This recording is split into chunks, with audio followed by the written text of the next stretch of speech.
Hebreus capítulo 10, versículos 19 a 25.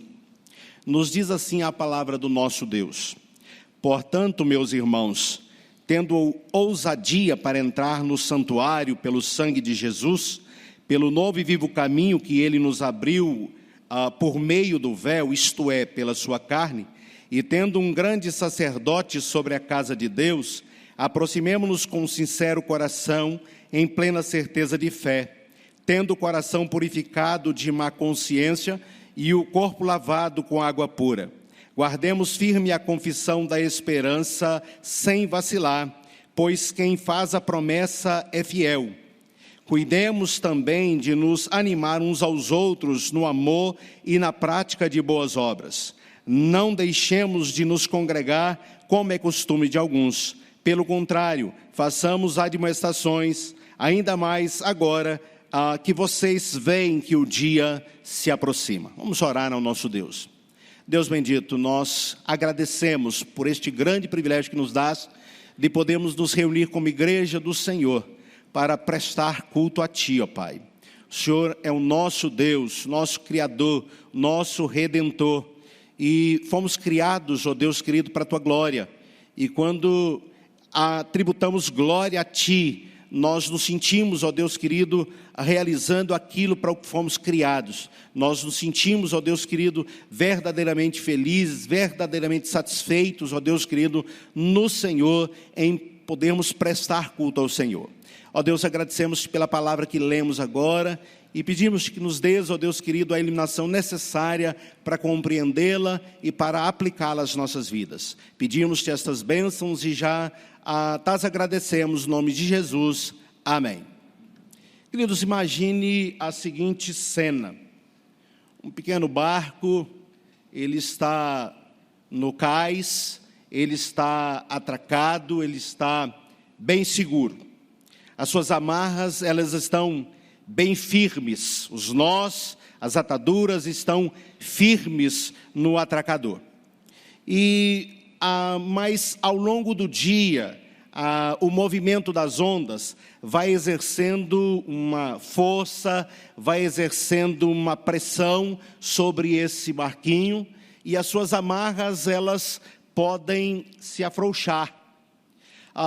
Então é necessário que o dono do barquinho, aquele que cuida do barquinho, ele esteja sempre atento às amarras, ele esteja sempre conferindo as amarras e fortalecendo as amarras, para que elas não folguem, para que elas não se soltem. Porque se essas amarras se soltarem, certamente esse barquinho ele vai primeiro sair do cais, depois ele pode ser levado pelas ondas e ficar à deriva em alto mar. Também nós, crentes no Senhor Jesus Cristo, precisamos estar com as nossas amarras bem firmadas em Jesus Cristo. Jesus Cristo, Ele é o nosso cais. Jesus Cristo, Ele é o nosso atracador. Precisamos estar atracados a Ele. As nossas amarras precisam estar firmes. Diferente do barquinho, nós não podemos, o barquinho não pode conferir as suas próprias amarras, ele precisa de que o seu dono faça isso. Mas nós podemos e devemos conferir essas amarras constantemente. O apóstolo Paulo, escrevendo aos Coríntios na sua segunda carta, capítulo 13, versículo 5, ele diz que os coríntios eles deveriam estar examinando a eles mesmos, eles deveriam estar provando a eles mesmos para ver se eles continuavam em Cristo, se eles permaneciam em Cristo. A palavra de Deus nos diz que nós devemos fazer isso constantemente, devemos constantemente nos examinar, ou examinar a nós mesmos.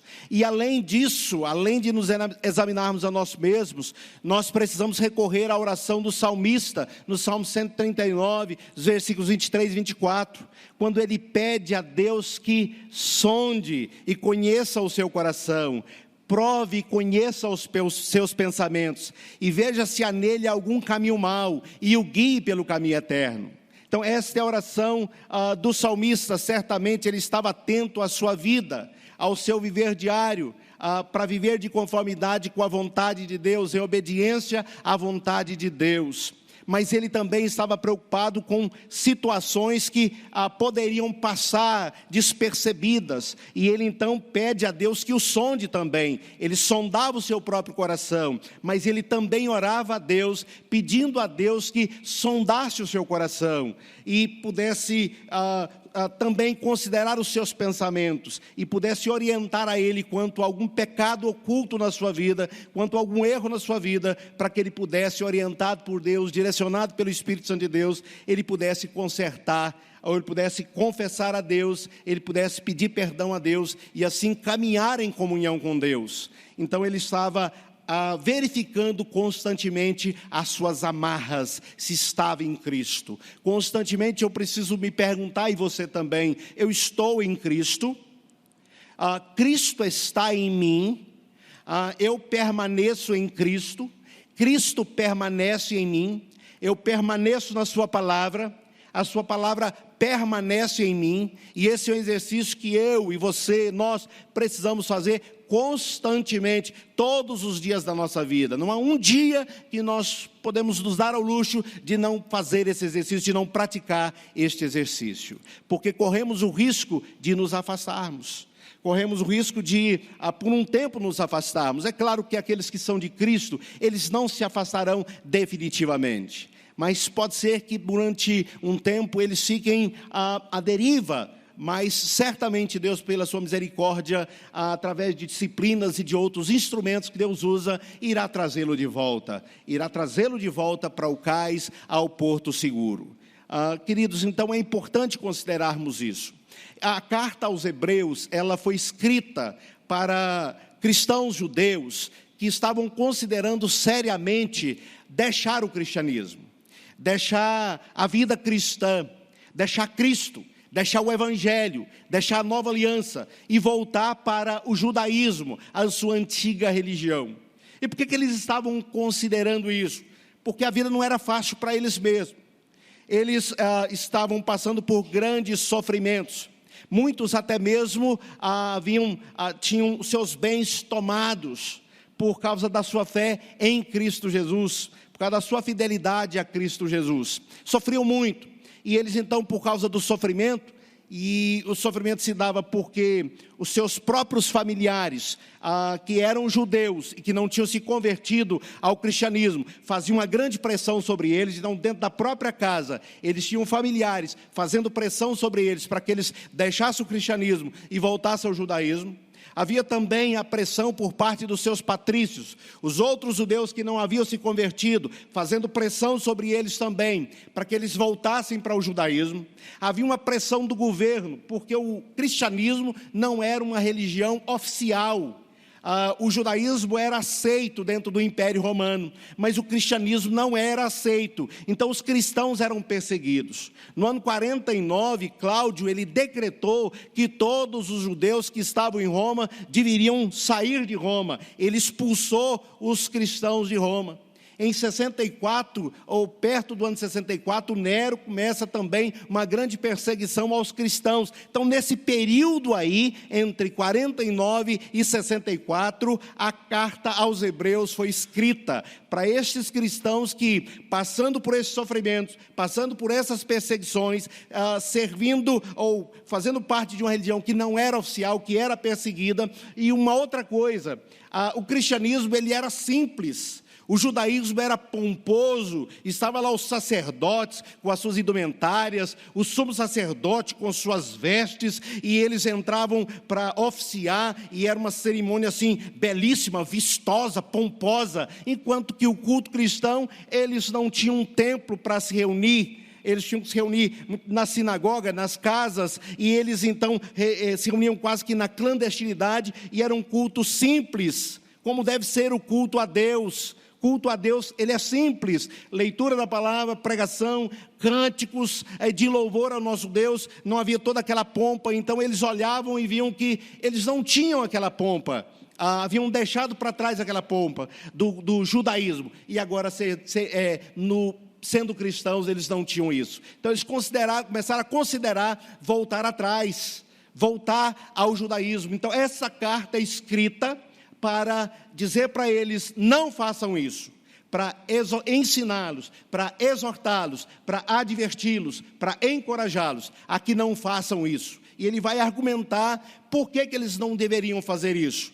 Porque Cristo é melhor, porque Cristo é totalmente superior, porque o Evangelho é totalmente superior, porque a nova aliança é totalmente superior. Então vocês não podem deixar o cristianismo, vocês não podem deixar Cristo, vocês não podem deixar o Evangelho, vocês não podem deixar a nova aliança, porque ela é superior. E ele começa a sua carta dizendo: tendo Deus outrora falado aos pais de muitas maneiras aos pais pelos profetas, nos últimos dias nos falou pelo seu Filho Jesus, a quem constituiu herdeiro de todas as coisas. Ele fala que Deus falou, mas a revelação de Deus lá, ou a fala de Deus no Antigo Testamento, ela aconteceu de várias maneiras, várias vezes. Deus falava e havia um silêncio, e aí Deus falava e havia um silêncio, e aí Deus falava e havia um silêncio. Deus falou, o Antigo Testamento é revelação de Deus, é palavra de Deus, mas é uma palavra incompleta. Agora, no Evangelho, Deus fala definitivamente, Ele fala através do seu Filho, e aí Ele começa a estabelecer a supremacia daquele por meio de quem o Evangelho veio. Ele fala do que o Evangelho é superior à lei. A lei serviu para levar a Cristo, mas a lei não salvou, a lei não santificou, a lei serviu para apontar para Cristo, para levar para Cristo, para conduzir para Cristo, e este foi o objetivo da lei. Mas a lei, ainda que revelação de Deus, ela era uma revelação incompleta de Deus. O Evangelho, ele é a revelação completa de Deus. Então o Evangelho é superior, e o Evangelho veio através de Cristo. Aí ele começa a trabalhar a superioridade de Cristo. O autor começa a mostrar para os seus leitores a superioridade de Cristo. Ele é superior aos profetas. Deus falou aos pais pelos profetas, agora falou pelo Filho. Então, vejam bem o contraste entre profetas e Filho. O Filho é superior aos profetas. Ele também diz que ele é superior aos anjos. Na compreensão judaica, a lei foi dada a Moisés por intermédio do ministério dos anjos. E eles veneravam anjos, e agora então o autor diz: Cristo é superior aos anjos, porque Cristo é filho, os anjos são servos. Ele começa então a destacar a superioridade de Cristo sobre os anjos. Depois ele fala: Cristo é superior a Moisés. Moisés foi o grande líder, mas Moisés conduziu o povo até perto da casa prometida, da terra prometida, mas ele não pôde fazer o povo entrar na terra prometida. Cristo de fato leva o povo de Deus, à presença de Deus, ao novo céu e a nova terra, à salvação. Cristo, ele é um líder superior a Moisés. Depois ele fala da superioridade de Cristo sobre Josué. Josué também, um grande líder, mas Cristo, ele é superior a Josué. Josué sim foi o incumbido de levar o povo a Canaã, mas há um outro descanso, como o escritor aos Hebreus vai falar, resta um outro descanso.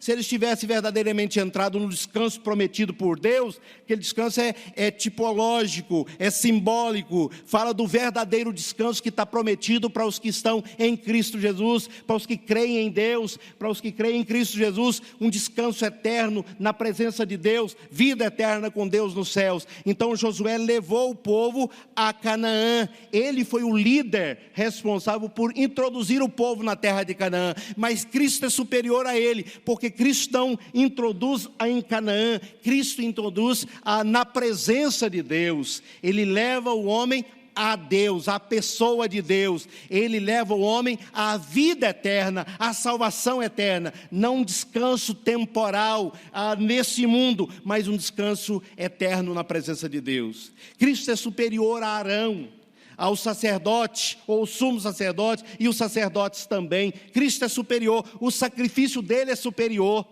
É isso que o escritor vai argumentar, esse é o argumento dele, mostrando que tudo é superior ao antigo. Aquele antigo deu lugar ao novo, aquele não era perfeito, o novo é perfeito. Então vocês vão deixar o perfeito para voltar ao imperfeito? Aqui nós temos sombra, na lei nós temos sombra, aqui nós temos a realidade. Vocês vão deixar a realidade para voltar para as sombras? Vocês estão fazendo um retrocesso, vocês não podem fazer isso.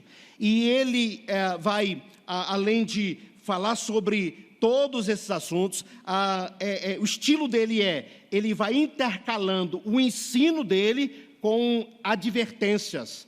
Ele vai falar, olha, se quem desobedecia a lei, ele era punido severamente, imagine quem recusa o evangelho, quem desobedece o evangelho. Por 3 testemunhas, alguém que desobedecesse a lei era exterminado. Imagine quem desobedecer o evangelho. Ele coloca as consequências da apostasia. Então, esta carta vai falar contra a apostasia. Ela vai alertar a igreja, ela vai alertar os crentes contra a apostasia. Os crentes não podem deixar a sua posição em Cristo Jesus. E os verdadeiros crentes não deixam. Essa carta ela é para reforçar que eu não devo deixar, porque os verdadeiros crentes não deixam. Muitos têm deixado, mas como diz João, eles saíram do nosso meio porque não eram dos nossos. Se fossem dos nossos, teriam permanecido. Então o que é de Deus permanece. E a palavra de Deus é um meio de graça, o instrumento que Deus usa para fortalecer os seus, para perseverar os seus, para que eles não deixem, para que eles não se afastem dele. As amarras estão sendo sempre conferidas. O nosso Senhor, Jesus Cristo, está sempre conferindo essas amarras através da sua palavra. O escritor, então, ele chama aqui a nossa atenção para nos expormos constantemente à palavra. Essa exposição constante à palavra de Deus, ela é necessária para permanecermos firmes. Olhando sempre para a palavra de Deus, firmes na palavra de Deus. Portanto, irmãos, quando nós olhamos para essa carta, nós vemos que ela é extremamente necessária, ela é extremamente atual, ela é extremamente necessária para nós hoje. Nós temos um movimento aí, vamos chamar de movimento, mas é um movimento sem líder, é um movimento sem local de reunião, é um movimento sem um líder, o movimento dos desigrejados. E eles assim se auto-intitulam, somos igrejados. Eu não estou em igreja nenhuma, eu estava na igreja, hoje eu não estou na igreja, e não preciso de igreja para ser crente, eu posso ser crente em casa. Isso é impossível. Não há como uma pessoa ser crente em casa. Não há como uma pessoa ser crente e não estar na igreja. Sabe por quê? Porque não há como a pessoa se relacionar com o noivo e não se relacionar com a noiva. Se alguém me chamar para ir na casa dele, tomar um café e falar assim, pastor, eu quero que o senhor vá lá na minha casa tomar um café, mas eu não quero que o senhor leve a Miriam, viu? Eu não vou com a cara da Miriam, eu não gosto da Miriam, pelo contrário, eu detesto a Miriam. Eu vou dizer, pois então não vou na sua casa. A partir de hoje, então, eu não sou seu amigo mais também. Se você é inimigo da minha esposa, você é meu inimigo. Você arrumou um inimigo hoje aqui em mim. Agora você imagina, o camarada diz que ele crê em Cristo, que ele ama Cristo, mas ele não está na igreja. É a mesma coisa. É a mesma coisa, ele tem um relacionamento com o noivo, mas não quer nem saber da noiva. Ó, noivo, de você eu gosto, mas da noiva não. Não traga a noiva aqui, não quero saber da noiva. É impossível esse tipo de coisa. Mas tem gente que está achando que é possível. Essa carta diz que é impossível. Não tem como, não podemos deixar a Cristo, não podemos deixar a noiva de Cristo, não podemos deixar a igreja. No capítulo 10, ele vai, a partir do versículo 19, porque até aqui, até o capítulo 10, ele está falando basicamente sobre 2 coisas. Vamos resumir o que ele está falando. Ele está falando da pessoa de Cristo, ele vai falar da pessoa de Cristo, depois ele vai falar da obra de Cristo. Quem é Cristo e o que Cristo fez. E a principal coisa que nós podemos, assim, como resumir a ideia dele é que Cristo, pela sua obra na cruz, ele conseguiu para nós o que o sumo sacerdote, os sacerdotes, que todo o sistema do Antigo Testamento não conseguiu. Todo o sistema da Antiga Aliança não conseguiu. Foi resolver o problema do nosso pecado. E assim nos aproximar de Deus. Então Cristo, pelo seu sacrifício perfeito, resolveu verdadeiramente, de uma vez por todas, o problema do pecado. Sangue de touros e de bodes não pode perdoar pecados, mas o sangue de Jesus Cristo, sim, ele pode perdoar pecados. E o sangue de Jesus Cristo vertido na cruz do Calvário, sangue de um cordeiro sem defeito, que voluntariamente se ofereceu na cruz, de um sacerdote perfeito, porque Cristo é sacerdote perfeito, não segundo a linhagem de Arão, porque se ele vivesse lá naquela época do Antigo Testamento, nem sacerdote ele seria, porque ele era da tribo de Judá, e ele não era da tribo de Levi, então ele não seria aceito como sacerdote naquela época. Mas ele ele era sacerdote segundo a ordem de Melquisedeque, uma ordem estabelecida por Deus, nomeada pelo próprio Deus, constituída pelo próprio Deus, e ele é um sacerdote perfeito, e ele apresenta um sacrifício perfeito a Deus. E quando ele entra na presença de Deus, depois da sua ressurreição, Cristo morre na cruz do Calvário, oferece o sacrifício perfeito. Ele agora entra, depois de ressurreto, entra na presença de Deus. E ele oferece a Deus esse sacrifício, essa oferta perfeita por nós. O texto diz que quando Jesus Cristo, texto bíblico, no Novo Testamento, diz que quando Cristo estava no madeiro, o véu que estava lá no templo, separando o santo lugar do Santo dos Santos, esse véu se rasgou de alto a baixo. Aquele véu havia sido posto para marcar um limite, estabelecer uma separação entre Deus e os homens. Mas agora esse véu foi rasgado. O reverendo Augusto Nicodemos, comentando esse texto, ele fala assim: o impressionante é que o véu foi rasgado de alto a baixo. Não foi de baixo para cima, não. Foi de cima para baixo. Ou seja, veio de Deus.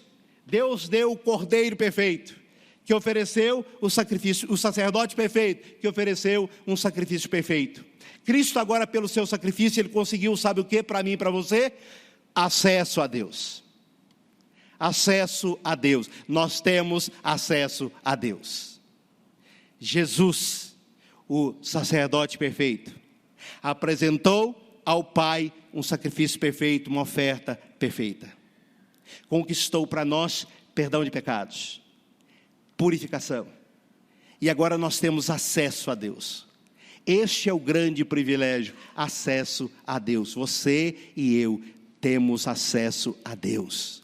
Eu não preciso de um guru, eu não preciso de um padre, eu não preciso de um santo, eu não preciso de pastor. Eu posso ir à presença de Deus por mim mesmo. Eu posso ir à presença de Deus. E Deus me recebe na presença dEle. Na antiga aliança, o adorador tinha que ficar do lado de fora, tremendo. Enquanto o sacerdote entrava para a presença de Deus, tremendo também. E apresentava uma oferta primeiro por ele mesmo e depois pelo povo a Deus. Agora nós podemos entrar na presença de Deus. Cristo nos conseguiu esse acesso. A gente muitas vezes não consegue dimensionar isso. O que nós temos? Acesso a Deus. Acesso à pessoa de Deus. E, queridos, a ideia não é que paremos por aí. Por isso esse texto aqui.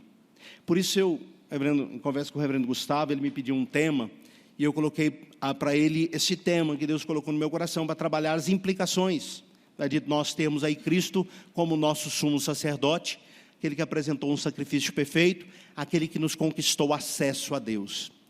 Nós temos acesso a Deus, e nós temos que reconhecer que é um grande privilégio. E nós temos que aproveitar esse privilégio que nós temos. Nós temos que nos aproximar de Deus. Então, a implicação desse acesso a Deus primeira implicação é: aproxime-se de Deus. Você tem acesso a Ele, então aproveite-se disso. Aproveite do acesso que você tem a Deus. Se apresente a Deus, busque mais comunhão com Ele. Busque mais intimidade com Ele. Busque ser mais íntimo de Deus. Busque conhecer mais a Deus. Porque quanto mais nós conhecermos a Deus, mais nós vamos poder servi-lo. E melhor nós vamos poder servi-lo. Servi-lo da maneira que Ele quer. Vamos também conhecer o plano dEle para a nossa vida, que é maravilhoso. Conhecer a vontade dEle para a nossa vida, que é boa, agradável e perfeita. Mas precisamos nos achegar. A ideia de você pegar uma cadeira, chegar para mais perto, sentar bem perto. Lembram lá de Marta e Maria? Quando Jesus estava lá na casa delas, qual foi a atitude delas? Sentar. Maria estava fazendo o quê? Estava assentada aos pés de Jesus. Marta estava fazendo o quê? Muitos afazeres, não é? Ocupada com muitos afazeres. É uma ilustração disso. É uma ilustração do que nós estamos falando. Tem muito crente que está muito atarefado. Tem alguns poucos crentes que puxaram a cadeira, pensaram assim: olha, Jesus está aqui, eu agora tenho acesso a Deus, eu tenho acesso a Deus, então eu vou puxar minha cadeira para mais perto, vou me sentar e vou ouvir os ensinamentos, e vou ouvir a sua palavra, e vou falar com Ele, vou aprofundar a minha intimidade, vou aprofundar a minha comunhão. Outros crentes, é bom que Jesus esteja aqui, é bom ter acesso, mas eu tenho muita coisa para fazer, agora eu não tenho tempo. Agora eu não tenho tempo, e eles se afastam disso aí. Então é importante compreendermos, nós temos acesso a Deus, então vamos nos aproximar. Agora, essa aproximação de Deus, ela não pode ser de maneira nenhuma, de qualquer maneira. O texto nos orienta como é que deve ser essa aproximação. Depois de falar que nós temos esse acesso, que Jesus nos abriu, no versículos 19 e 20, e no versículo 22, então diz que nós devemos nos aproximar de Deus com sincero coração. Essa é a primeira condição. Eu devo me aproximar de Deus com sincero coração. O que significa isso? Com um coração verdadeiro, um coração sincero, com a motivação verdadeira, com motivação sincera. Eu me aproximo de Deus com temor e tremor, mas eu me aproximo de Deus também com o meu coração cheio de amor por Ele. Eu venho à presença de Deus não somente para pedir, porque é um outro problema. Tem pessoa que só fala com Deus quando precisa pedir alguma coisa para Deus. A única fala dela com Deus é: eu preciso disso, eu preciso disso, eu preciso disso, eu preciso disso, eu preciso disso. Na maior parte do tempo não fala com Deus, mas quando precisa de alguma coisa, apresenta a sua lista para Deus. Não é que nós não possamos pedir nada a Deus. Nós devemos e precisamos pedir, porque nós dependemos dEle. E Ele nos disse que nós devemos pedir, devemos buscar, devemos bater, devemos insistir. Mas a ideia é se aproximar de Deus para busca de comunhão com Ele. O desejo de adorar a Deus, o desejo de prestar a Ele o nosso serviço, o nosso louvor. Eu fico impressionado, irmãos, quando nós nos reunimos para culto. É que enquanto o culto está acontecendo, pessoas estão olhando no celular, pessoas estão conversando com o colega do lado, enquanto o culto está acontecendo. Quando é anunciado um hino, alguns permanecem de boca fechada. Quando é para ler a palavra, alguns nem abrem a Bíblia. Eles estão assistindo o culto. Culto não é para ser assistido. Culto é para ser prestado. Nós viemos para a igreja para prestar culto a Deus, para oferecer o nosso culto, nosso louvor, a nossa adoração a Ele. Culto é participativo, nós temos que participar. Não é assistir culto, mas tem gente que assiste culto. Mas nós não viemos na igreja para assistir culto. É aqueles que vêm na igreja para assistir culto, geralmente saem da igreja insatisfeitos, porque eles vieram para assistir apenas. Eles não se envolveram no processo. É necessário se envolver, porque culto é encontro do povo de Deus com Deus, onde o povo de Deus vem prestar o seu culto a Deus, o seu louvor, a sua adoração, que Deus merece e que Deus exige. Então devemos participar do culto, nos envolver do culto. É um momento em que o povo de Deus reunido pode estar na presença de Deus, prestando culto a Deus, como povo de Deus, como família de Deus. Mas temos que vir com um sincero coração. Eu não sei qual a intenção do seu coração ao vir para a igreja hoje à noite. Talvez você escutou que o pastor de Noel estaria aqui, você veio para ver o pastor de Noel. Continua feio do mesmo jeito, baixinho do mesmo jeito, cheio de defeitos do mesmo jeito. O mesmo. Então, se você veio por isso, você veio pela motivação errada. Você tinha que vir aqui para prestar culto a Deus.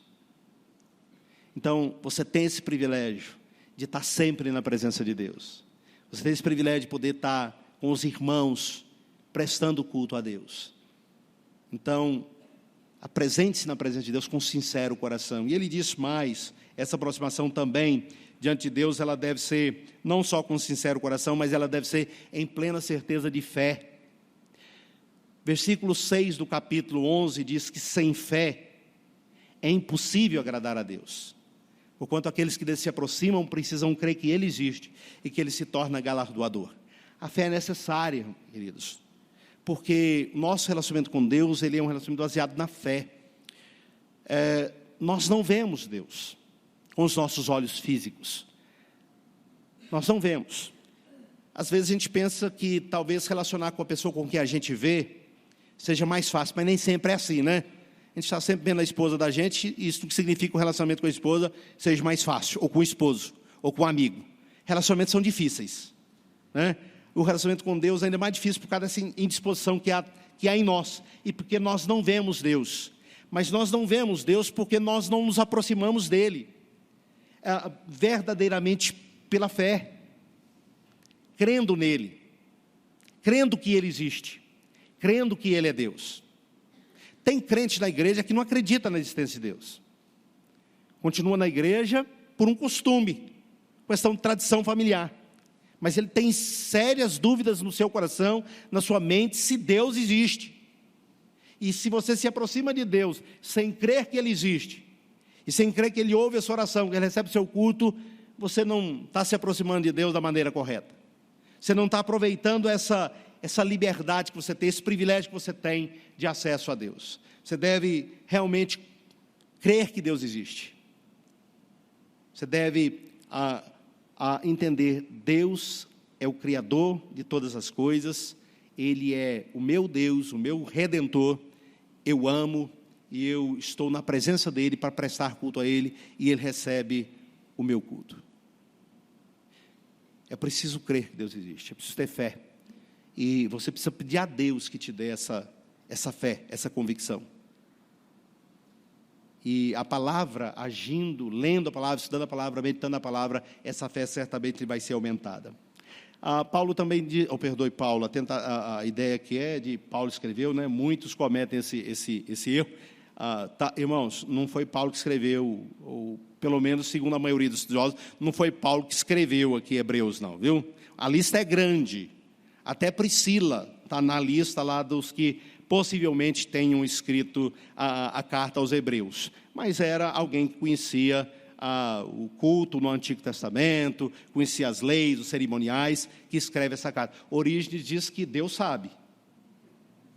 Orígenes falava isso, né? Diz ele que nós não sabemos quem foi que escreveu a carta aos Hebreus, mas Deus sabe, certamente Deus sabe quem escreveu essa carta, né? Mas então o escritor, ele diz que nós também devemos nos aproximar com o corpo lavado em água pura.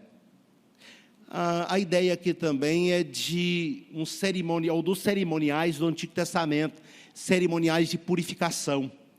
O sacerdote, por exemplo, quando ele ia entrar na presença de Deus, ele precisava lavar suas mãos.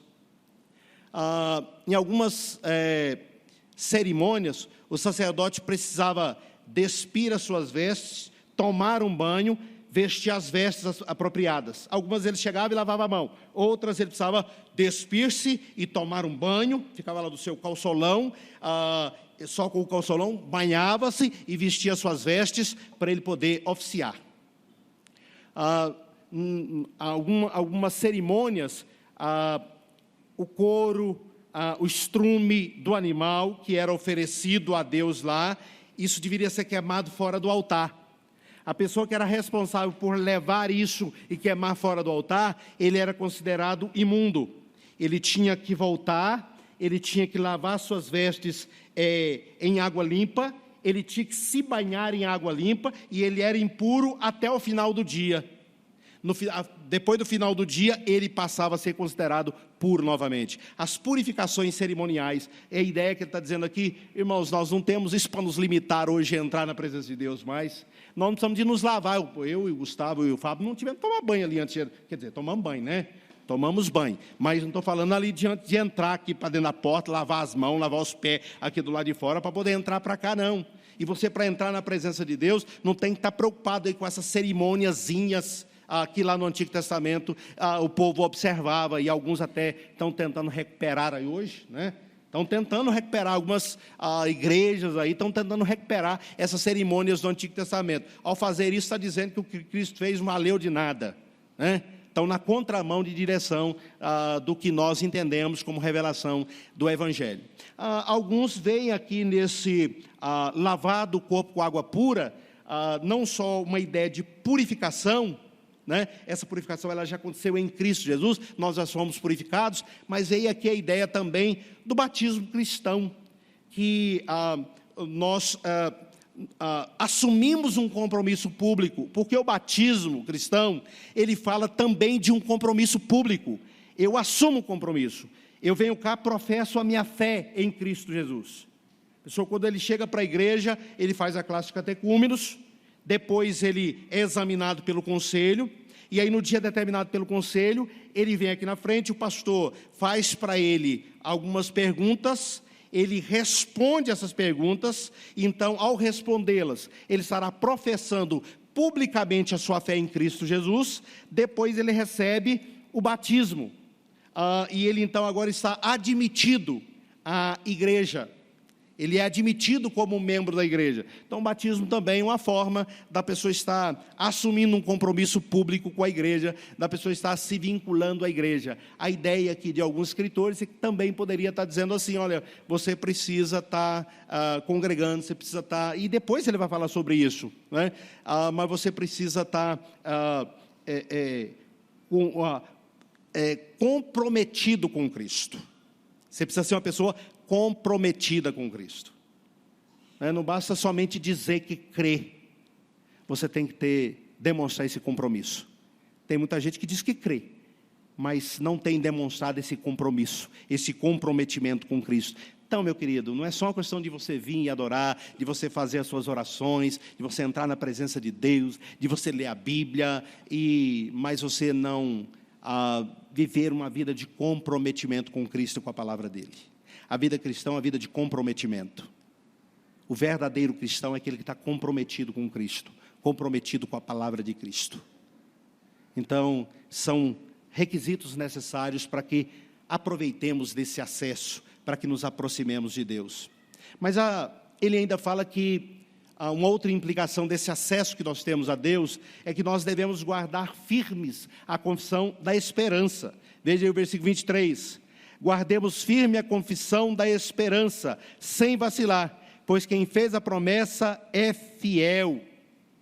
Nós precisamos permanecer firmes na fé, na confiança, nas promessas de Deus. Nós até cantamos um hino 177, firmes nas promessas. E ele diz aqui que a razão para nós permanecermos firmes nas promessas é que aquele que não pode mentir, o Deus que não pode mentir, o Deus fiel, ele foi quem prometeu. Então ele está falando aqui de esperança. Eu preciso permanecer firme na esperança. Eu não posso perder a esperança do cumprimento das promessas. Nós temos no capítulo 11, o que nós chamamos de a galeria dos heróis da fé. E ali nos fala de homens e mulheres que eles tinham ideais mais altos. Abraão, por exemplo, se ele quisesse voltar para a terra de onde ele saiu, ele poderia ter voltado. Mas ele não voltou porque ele estava vislumbrando, olhando pela fé, uma cidade que não tem como arquiteto e construtor homens, mas que Deus é o arquiteto e o construtor dessa cidade. Então eu vou voltar para a minha terra para quê? Se eu tenho algo melhor. Agora, ele creu na promessa de Deus de algo melhor. Sai da tua terra e vai para uma terra que eu vou te mostrar onde é. Ele creu na promessa de Deus. Deus falou com ele, sai, ele saiu. Vai para uma terra que eu vou te mostrar. Ele não sabia para onde ia. Que terra era essa? Mas se Deus está falando, eu vou sair. Se Deus vai me dar, Ele vai me dar. Se é melhor, muito melhor. Então ele foi, ele saiu, ele creu nisso aí. E ele viveu nessa esperança. E quando, em alguns momentos, ele começava a fracassar, Deus o acudia. Numa dessas feitas, Deus encontra Abraão e fala para ele assim, sai para fora da sua tenda. Olha para o céu, conta as estrelas. Possível, né? E aí, então Deus diz para ele: a tua descendência será tão numerosa como as estrelas dos céus. Certamente aquela noite foi a noite em que Abraão foi fortalecido na sua fé. E Deus cumpriu as promessas feitas a Abraão: em ti serão benditas todas as famílias da terra. Cristo, descendente de Abraão, em Cristo todas as famílias, todas as pessoas da terra são abençoadas. Num descendente de Abraão, Cristo cumpriu as suas promessas. Todos esses homens e mulheres de Deus, do Antigo Testamento, viveram pela fé nas promessas. Deus é um Deus que cumpre promessas.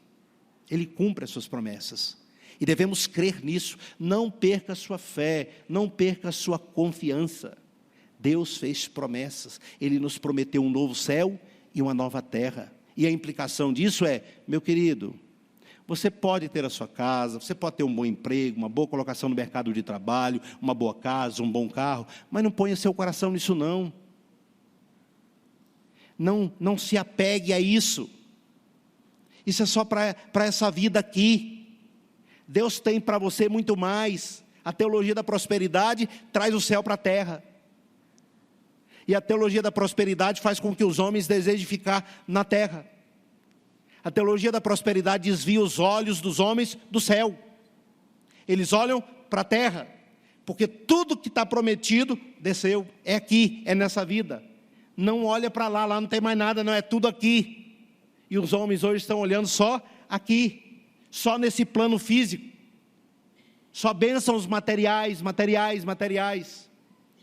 E o materialismo tem contaminado milhares e milhares de cristãos, que têm se tornado materialistas, valorizando muito mais bênçãos temporais, bênçãos materiais, do que as bênçãos espirituais. Você deseja que Cristo volte hoje à noite? Você pode dizer assim: eu quero, pastor, eu quero que Ele volte hoje à noite. Se Ele puder voltar agora, melhor ainda. Ou você pensa assim: não casei ainda, não consegui, amanhã eu tenho entrevista de trabalho, volto depois da manhã, porque se eu não passar, ou se eu passar, volta mais tarde, se eu não passar, pode voltar depois da manhã. Você deseja verdadeiramente, você quer que Cristo vai voltar? Você continua firme nessa promessa de que Jesus Cristo vai voltar para buscar a igreja dele? Que Ele está no céu intercedendo por você? E que Ele vai voltar para buscar você? Você continua crendo nisso? Ou você está como aqueles lá da época de Pedro? A promessa caducou, não vai cumprir mais não. Vocês estão perdendo tempo. Esses crentes estão perdendo tempo. Cristo vai voltar coisa nenhuma, caducou essa promessa. Olha, isso é prova da misericórdia de Deus. Deus está oferecendo aos homens oportunidade para que eles se arrependam e sejam salvos. Por isso, Ele está aparentemente retardando a sua promessa, mas não está retardando não. Ela vai acontecer no tempo de Deus, não é do tempo do homem. É na hora de Deus, não é na hora do homem. No momento que Deus decidir. Agora, eu e você precisamos estar firmes na promessa. Nós temos acesso a Deus. Cristo nos conseguiu esse acesso. Ao Deus que não pode mentir. Ao Deus que nos prometeu a vida eterna. Ao Deus que nos prometeu o novo céu e a nova terra. Comunhão com Ele, eterna com Ele. Permaneçamos firmes nessa promessa, na fé, nessa promessa de Deus. Uma outra implicação é que nós devemos nos estimular uns aos outros. Devemos nos acolher uns aos outros. E interessante, eu meditando nesse texto, eu comecei a formar a seguinte ideia do texto. Quando ele fala sobre essa aproximar de Deus, quando ele fala de permanecer firme, de guardar a confiança, ele está falando do meu relacionamento com Deus. São implicações que têm a ver com o meu relacionamento com Deus. Mas quando ele depois começa a falar que nós devemos cuidar do nosso relacionamento uns com os outros, ele está falando, portanto, do relacionamento entre eu e você, entre os crentes. Então, a obra de Cristo na cruz do Calvário, ela tem uma implicação para o nosso relacionamento com Deus e também para o nosso relacionamento de uns com os outros. Ela afeta o meu relacionamento com você. Queridos, isso não é a invenção da roda, não, isso é bíblico. Toda a Bíblia aponta nessa direção. O relacionamento com Deus em primeiro lugar. E depois os relacionamentos. O relacionamento com Deus é o primeiro e o mais importante. 10 mandamentos. 4 mandamentos falam a respeito dos meus deveres para com Deus. 6 mandamentos falam a respeito dos meus deveres para com o meu próximo e do meu próximo para comigo. Você vai para a oração do Senhor. As primeiras petições estão relacionadas a Deus, a minha comunhão com Deus. As outras em relação a mim mesmo e também às outras pessoas. Então Deus em primeiro lugar, o relacionamento com Deus é o relacionamento mais importante. Se você está bem com Deus, você vai estar bem com as pessoas. Se você não está bem com Deus, você não vai estar bem com as pessoas. Você vai ter dificuldade em todos os seus relacionamentos. O relacionamento com Deus é o mais importante. E aí ele, tendo falado então dessas implicações para o relacionamento com Deus, ele chama a nossa atenção para o nosso relacionamento uns com os outros, como nós temos que nos relacionar uns com os outros. No versículo 24 diz: cuidemos também de nos animar uns aos outros ao amor e à prática das boas obras. Queridos, a ideia aqui é de estimular. Nós devemos nos estimular uns aos outros. Eu devo estimular você, você deve me estimular. Eu devo causar um grande impacto em você, e você deve causar um grande impacto em mim. Eu devo dar um grande choque em você, e você deve dar um grande choque em mim. A ideia do taser, aquela arma de choque. Eu nunca tomei, nem quero, mas diz que é terrível quem toma um choque daquilo lá. Mas a gente tem que ser esse tipo de cristão aí, né? Mas não é para causar raiva, causar ódio, causar divisão, dar um choque de realidade para levar a pessoa para junto de Cristo, para aproximar a pessoa de Cristo. Nós temos que ser esse tipo de pessoa. Por isso nós estamos na igreja, é para nos estimular uns aos outros, é para dar um choque no outro. Fernando, você está meio desanimado, vamos lá, meu filho, anima. Israelita, anima aí, vamos lá, minha filha, você está lendo pouco a Bíblia, hein? Estou percebendo, você está orando pouco, você está vindo na igreja pouco, hein? Tem que vir mais na igreja. Querida, é esse tipo de pessoa, né? Que pessoa que chega, senta na igreja e não fala nem oi com ninguém e já vai embora. Tem algumas pessoas que têm esse tipo de temperamento, né? Mas a ideia é que nós devemos impactar as pessoas, dar um choque nas pessoas, né? Pela nossa maneira de ser, pela nossa maneira de agir. É claro, a ideia é dar um choque para o bem, né? É impactar para o bem, não é para o mal não, porque tem gente que impacta para o mal também, causa uma má impressão, né? Não é esse tipo de pessoa, é impactar para o bem, estimular uns aos outros ao amor e à prática de boas obras. Aqui ele já está falando desse convívio que nós devemos ter, e ele então vai dizer assim, olha, e nós não devemos deixar de nos congregar, como é costume de alguns. Ou seja, nós temos que fazer parte da igreja. Lá naquela época, muitos já não estavam indo mais na igreja. Inclusive, alguns estudiosos até chegam a dizer que essa carta foi escrita para alguns separatistas. De repente, um grupo que havia saído da igreja principal, essa carta foi dirigida para eles. Outros dizem, não, foi direcionada a alguns ex-sacerdotes. Lembram lá no livro de Atos que muitos sacerdotes abraçaram a fé? A ideia de que essa carta também tenha sido escrita para esse grupo de sacerdotes. Então, existem várias ideias para quem essa carta foi escrita. Mas a ideia que ele que escreveu para pessoas que ainda estavam ali e que precisavam ouvir essa palavra. E ele está dizendo, olha, vocês precisam se animar, tal. O fulano foi embora, a conversa parece que era assim. Lembra do fulano? Voltou para o judaísmo. Lembra do ciclano? Está no mundão. Conversa era essa. Conversa era, fulano foi? Foi, era muito operante, né? Eu pensei que fosse crente. Eu também. Não, ele está falando assim, vocês que ficaram aí, vocês que estão aí, permaneçam com as amarras. Permaneçam amarrados aí no cais. Anime-se uns aos outros. Não, ele foi porque não era dos nossos. Se fosse dos nossos, teria permanecido, porque já foi há muito tempo, bandiou, até morreu. Não é porque enquanto não morrer, tem chance de você ir lá e pregar o evangelho e tentar convencer o sujeito do pecado dele, né? Irmão, se alguém afastou da igreja, abandona ele não. Vá atrás dele, é sua função. Vá atrás, vá orar com ele, você vai convencer ele do pecado, você cobre multidões de pecado. Agora, se o camarada não quer saber de nada mesmo, sacuda a poeira do pé, né, de um lado para o outro e vai para frente. Mas você vai fazer a sua parte, você vai procurar animar, trazer. E aqui dentro, procurar animar os que estão aqui. Tem gente que... Eu pastorei uma igreja em Brasília, tinha uma senhora que eu parei de perguntar como é que ela estava na porta da igreja. Porque toda vez que você perguntava, ela dizia assim: ah, pastor, estou bem não. Estou com dor no rim, estou com dor no figo, estou com dor no estrombo. E era tanta dor que eu começava a sentir dor também. Eu começava a ficar desanimado. Aí eu parei de perguntar para ela como é que ela estava. Dona Ambrosinda, eu perguntava, boa noite, minha irmã, Deus abençoe, uma ótima semana para a senhora. E cumprimentava o próximo. Porque é um pessimismo, tem gente que é assim, eles causam esse impacto. Chega perto deles, você dá um desânimo, uma bambeza, uma fraqueza. Não seja esse tipo de crente, seja aquele tipo de crente que impulsiona as pessoas para frente, que leva as pessoas para cima. Congregue, esteja na igreja, não perca os cultos da igreja. Igreja é importante, igreja é necessária, como nós já dissemos. Tem como você estar bem com o noivo e mal com a noiva. Você tem que estar bem com os dois. Quem está bem com o noivo, está bem com a noiva. Tem que estar caminhando bem aí. E na igreja nós devemos nos estimular uns aos outros. Nós devemos nos admoestar uns aos outros. Eu devo admoestar e eu devo aceitar a admoestação também, irmãos. Eu devo viver, e os irmãos também, nós devemos ver no espírito de Colossenses. Abra sua Bíblia em Colossenses, capítulo 3. Colossenses, capítulo 3, versículo 16. Devemos viver nesse espírito.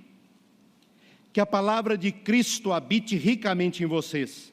Instruam e aconselhem-se mutuamente em toda a sabedoria, louvando a Deus com salmos e hinos e cânticos espirituais, com gratidão no coração. Habite ricamente a palavra de Deus no seu coração. E você então deve estimular, você deve admoestar os outros irmãos. Essa é uma prática de toda a igreja. A igreja precisa fazer isso. A igreja precisa viver nesse espírito. Precisa também viver no espírito de 1 Tessalonicenses capítulo 5, versículo 14, que diz assim: também exortamos vocês, irmãos, a que admoestem os que vivem de forma desordenada, consolem os desanimados, amparem os fracos, sejam pacientes com todos, tenham cuidado para que ninguém retribua ao outro mal por mal. Pelo contrário, procurem sempre o bem uns dos outros e o bem de todos. Estejam sempre alegres, orem sem cessar, em tudo deem graças, porque esta é a vontade de Deus para vocês em Cristo Jesus. Não apague o espírito. Então devemos ver nesse espírito aí. Devemos nos aconselhar, nos instruir, nos admoestar uns aos outros, com base na palavra de Deus. Com base na palavra de Deus. Viver na igreja agindo dessa maneira, nos comportando dessa maneira. Porque, queridos, nós pertencemos ao povo de Deus. Nós pertencemos à família de Deus. Nós fomos introduzidos na presença de Deus por Cristo Jesus. Temos esse grande privilégio. Agora, esse privilégio traz também essas implicações. Temos que nos aproximar. Lembram de Oséias, capítulo 6, versículo 3? Nós devemos conhecer a Deus e prosseguir em conhecê-lo. Você ainda não sabe nada de Deus e nem vai saber. Nós vamos passar toda a eternidade na presença de Deus e ainda não vamos conhecer Deus na sua totalidade do ser. Impossível. Impossível. Devemos procurar conhecer a Deus, buscar intimidade com Ele. Devemos permanecer firmes na fé, nas promessas, ter uma firme esperança. Uma esperança que não confunde, que não decepciona, que vai se cumprir, as promessas vão se cumprir. Tenha certeza, porque quem prometeu é o Deus que não pode mentir. E estejamos juntos, irmãos, participando juntos como família, como igreja, vivendo juntos, instruindo, aconselhando, admoestando, ensinando uns aos outros. E aceitemos isso também. Aceitemos que outros nos ensinem e vamos ensinar uns aos outros. E assim, queridos, nós vamos permanecer firmes. Assim, nós não vamos sair e ficar à deriva. Porque muitos aqui estavam querendo sair, considerando sair. E a carta foi escrita para dizer: permaneçam firmes. Vocês têm um grande privilégio. Usufruam desse privilégio. Nós temos um grande privilégio. Usufruamos desse privilégio. para a glória do nosso Deus e para a nossa bem-aventurança. Que Deus nos abençoe. Amém.